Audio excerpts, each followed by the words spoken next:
Good morning, class. It's Slayton, and today I am going to talk about an exciting study that has made significant advancements in plant biotechnology, specifically in the genetic transformation of succulents.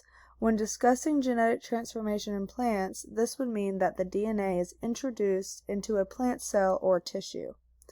The major finding of this study is the successful adaptation of a method called cut-dip budding, or CBD, to genetically modify 3 hard-to-transform succulent species.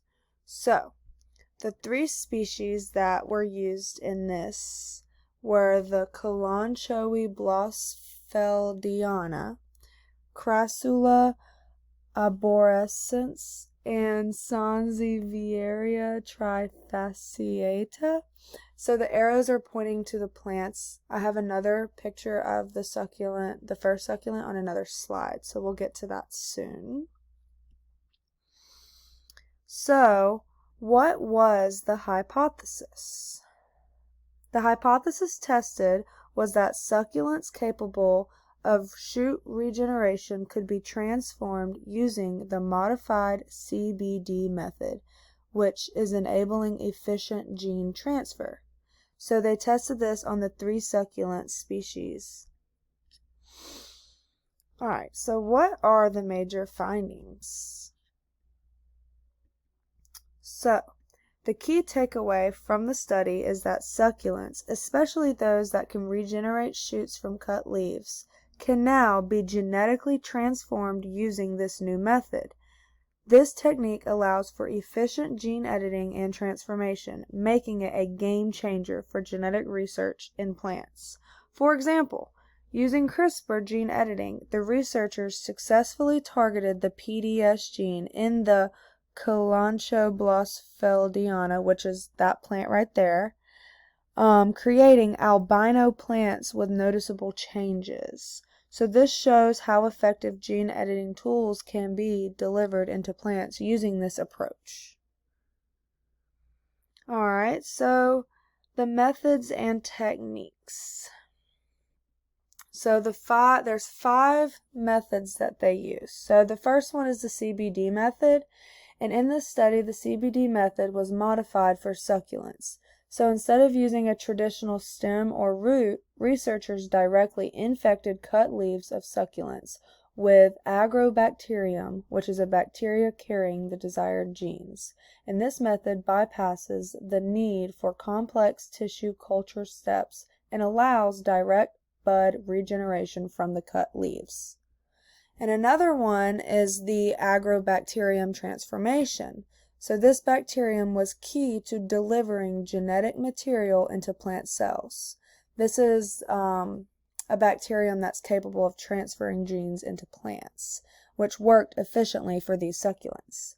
Another one is gene editing. So CRISPR was used to edit the PDS gene in the Kalanchoe blossfeldiana succulent, and this led to the albino plants. And obviously they were easy to identify because of the white color. And then another one is the PCR and southern blotting. So these techniques were used to confirm the presence of new genes in the plants and ensure the gene editing worked as planned. And then the last one is the vacuum infiltration. So this one was for the Sansevieria succulent, and this was used to improve the success rate of bacterial infection. So, what was the testing process they went through? So, to test the CBD method, researchers worked with 3 different succulents. We've already went through those 3. And they tested the modified CBD method by infecting, again, the cut leaves with the Agrobacterium. After transformation, they confirmed success using a microscope, PCR, southern blotting, and herbicide-resistant tests.